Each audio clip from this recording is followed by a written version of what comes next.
Por que Jesus é chamado de leão da tribo de Judá? Talvez você não saiba, mas esta expressão, leão da tribo de Judá, aparece uma vez em toda a Bíblia, porém traz um significado muito profundo. No capítulo 5 do livro do Apocalipse, lemos sobre o livro selado com 7 selos. E o texto bíblico diz que ninguém no céu, na terra e nem debaixo da terra podia abrir o livro ou mesmo olhar para ele. Então o apóstolo João, que recebeu da parte de Deus as revelações registradas no livro do Apocalipse, ficou desesperado. Ele chorava muito porque havia percebido que ninguém era digno de abrir o livro e desatar os seus selos. Foi então que um dos anciãos disse a João: "Não chores, eis aqui o leão da tribo de Judá, a raiz de Davi, que venceu para abrir o livro e desatar os seus 7 selos." Porém, para entendermos o significado do leão da tribo de Judá, precisamos recuar do último livro da Bíblia, o livro do Apocalipse, ao primeiro livro, o livro de Gênesis. Isto porque essa designação de Jesus Cristo como o leão da tribo de Judá é uma clara referência ao capítulo 49 do livro de Gênesis. Na verdade, as palavras daquele ancião que confortou o espírito do apóstolo João em sua visão celestial ecoaram as palavras do patriarca Jacó. Mas o que é que tem a ver as palavras de Jacó com as palavras ditas pelo ancião do Apocalipse quase 2000 anos depois, identificando Jesus Cristo como o leão da tribo de Judá, o único capaz de abrir o livro selado com 7 selos? Antes de sua morte, Jacó abençoou seus 12 filhos, que dariam origem às 12 tribos de Israel. A Judá, seu 4º filho, Jacó proferiu uma bênção que é tanto uma previsão quanto uma promessa. Ele disse o seguinte, lá em Gênesis capítulo 49, versículos 9 e 10. "Você é um leãozinho, ó Judá. Você vem subindo, filho meu, depois de matar a presa. Encurva-se e deita-se como um leão, e como um leão velho. Quem o despertará? O cetro não se apartará de Judá, nem o bastão de comando de entre seus pés, até que venha aquele a quem ele pertence, e a obediência das nações é sua." À primeira vista, esta parece ser uma declaração um pouco confusa, mas nós já iremos entender o seu significado e o que ela tem a ver com Jesus Cristo. A figura do leão nos textos bíblicos, por vezes, significa força, valentia, coragem e ousadia. Nos tempos bíblicos, os leões eram comuns das regiões de Canaã, e dessa forma, os leões fizeram parte do simbolismo político e religioso da época. Para os judeus, o leão era a mais poderosa das feras, e por isso ele ilustrava a pessoa de um rei e representava a imponência de um governo. E considerando esse pano de fundo, fica fácil então compreender o uso da figura do leão na bênção de Jacó. Ao dar sua bênção sobre seus descendentes, Jacó distinguiu Judá de seus outros filhos, indicando que a tribo proveniente dele seria aquela que governaria. Por esse motivo, o patriarca designou Judá como filhote de leão. Então, essa bênção não somente estabelecia a tribo de Judá como a líder entre as tribos do povo de Deus, mas também antecipava a vinda de um grande governante messiânico, cujo domínio se estenderia além das fronteiras de Israel. Essa promessa de liderança e realeza de Judá foi primeiramente materializada na figura do rei Davi, que era originário desta tribo. Davi estabeleceu um reino unificado em Israel, com Jerusalém como sua capital, e escutou de Deus a promessa de uma dinastia eterna, ou seja, da linhagem de Davi surgiria um rei que reinaria eternamente, cujo reino não se limitaria a um domínio terreno, mas implicaria em um governo eterno e justo. Assim, a figura do leão era um símbolo adequado para representar a linhagem real davídica da tribo de Judá, consolidando a expectativa messiânica em torno dessa linhagem. Dessa forma, as palavras iniciais de Jacó no livro de Gênesis passaram por Davi e finalmente encontraram seu cumprimento pleno na pessoa de Cristo, o legítimo leão da tribo de Judá.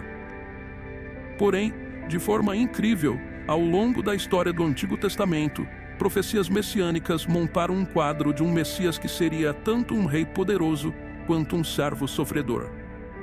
Essas profecias prepararam o cenário para a vinda de Jesus, que, paradoxalmente, trouxe o reino de Deus não por meio do poder terreno, mas através do serviço e sacrifício.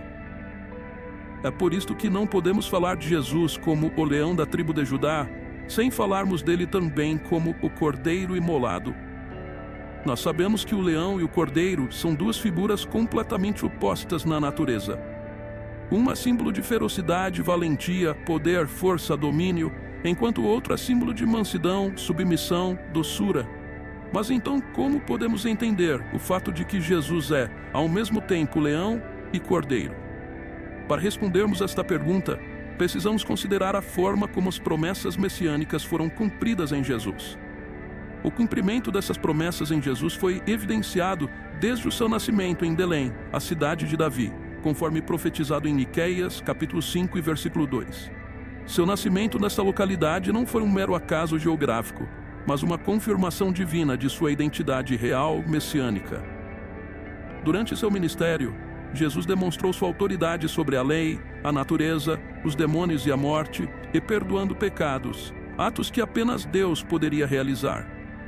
Seus ensinos, parábolas e milagres revelavam um reino que transcende fronteiras terrenas, oferecendo libertação espiritual e restauração.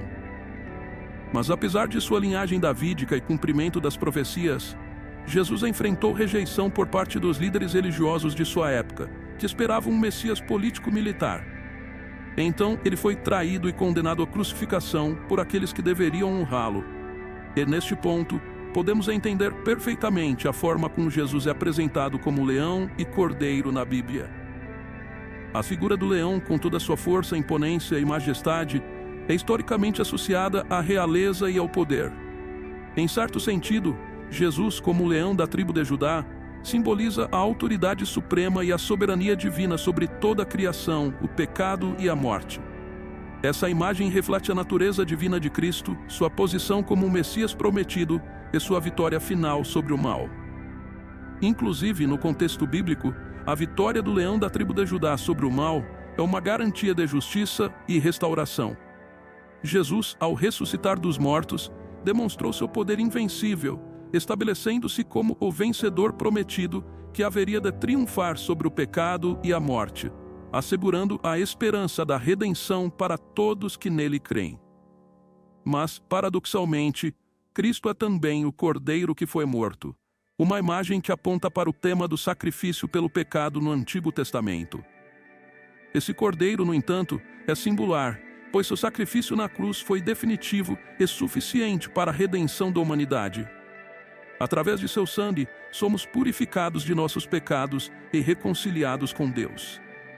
Nesse sentido, a natureza do Cordeiro enfatiza a humildade e a obediência de Cristo, que, embora sendo Deus, esvaziou-se, assumindo a forma de servo. Sua submissão à vontade do Pai, mesmo diante da morte de cruz, revelou a profundidade de seu amor e sua dedicação à redenção do seu povo. Ele levou sobre si todo o nosso pecado. Ele suportou toda a ira de Deus até as últimas consequências e venceu a morte, impondo uma derrota esmagadora a Satanás. Ele morreu como um cordeiro sacrificado, mas ressuscitou como um leão vitorioso, que conquistou o direito de ser o único, digno de abrir o livro da história e desatar os seus. Jesus Cristo governa o universo segundo o decreto eterno do Pai, e seu governo jamais terá fim. E ainda considerando a forma como Cristo é apresentado na Bíblia como o leão da tribo de Judá, enfatizando também sua realeza, podemos entender melhor algumas características de sua pessoa e obra. Por exemplo, a autoridade e o poder de Jesus Cristo, simbolizados na figura do leão, são aspectos centrais de sua identidade e missão. Essa autoridade não se limitou apenas ao seu ministério terreno, mas se estendeu através de sua ressurreição, ascensão e ao seu reino eterno. Cristo é apresentado nas Escrituras como o agente da criação e aquele em quem todas as coisas subsistem.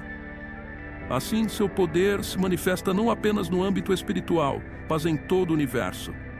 A natureza obedece à sua voz, como visto quando ele acalmou a tempestade. As leis que regem a matéria se curvam a ele, como quando ele multiplicou pequenas porções de alimento para alimentar multidões. Jesus demonstrou também autoridade sobre os demônios, expulsando-os com sua palavra. E esta autoridade evidenciou o reino de Deus invadindo o domínio das trevas, anunciando a derrota final do mal. Consequentemente, a cruz foi o ponto culminante do poder e da autoridade de Cristo. Foi ali que Jesus triunfou sobre o pecado e a morte, oferecendo a si mesmo como o sacrifício perfeito pela humanidade. Sua ressurreição é a afirmação definitiva de sua vitória, garantindo também a esperança da ressurreição para todos os que estão nele. Agora, como nosso intercessor junto ao Pai e Rei eterno, Cristo exerce autoridade mediadora em favor dos crentes, garantindo a eficácia de sua redenção e a certeza de sua salvação. Quando falamos sobre a realeza de Cristo, também é importante entender que o reino de Deus, inaugurado por Cristo, é ao mesmo tempo uma realidade presente e uma esperança futura. Atualmente, Cristo reina nos corações dos crentes, moldando suas vidas segundo a sua vontade, e no futuro, seu reino será plenamente manifestado, trazendo restauração total à criação. Mas qual o impacto em nossas vidas de toda essa verdade a respeito da realeza e autoridade de Cristo como o cumprimento pleno das expectativas e profecias messiânicas anunciadas desde o início dos tempos?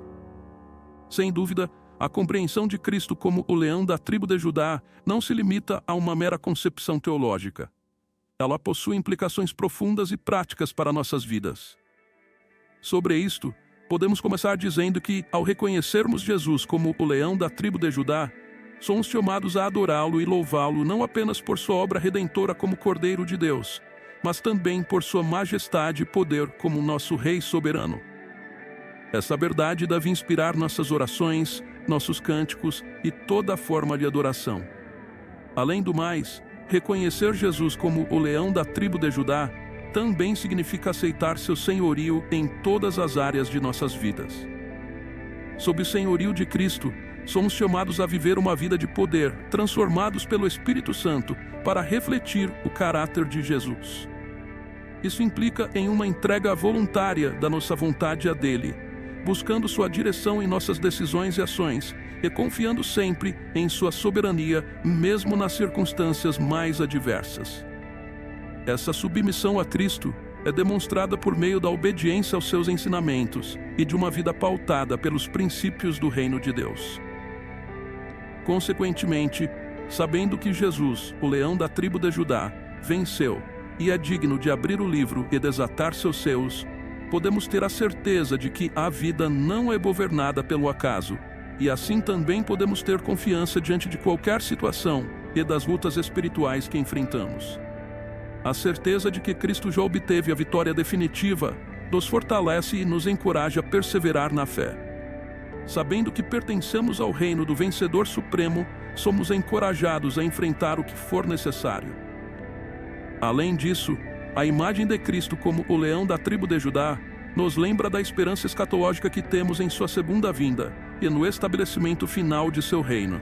Afinal, o livro da história está em suas mãos. Essa esperança deve motivar nosso testemunho e proclamação do Evangelho, compartilhando com os outros a certeza da redenção e da vitória final que temos em Cristo. E por fim, reconhecendo que o governo do leão da tribo de Judá se estende a todos os aspectos da criação, somos também chamados a promover a justiça, a paz e a reconciliação em nosso meio, refletindo desta forma os valores do reino de Deus através de nossas vidas. Então, para concluir, podemos dizer que a imagem do leão da tribo de Judá, conforme revelado no livro do Apocalipse, não apenas aponta para Cristo como o cumprimento das promessas messiânicas feitas à linhagem de Davi e à tribo de Judá, mas também como o soberano rei que venceu o pecado, a morte e o império das trevas, e que possui autoridade para conduzir a história ao seu clímax final.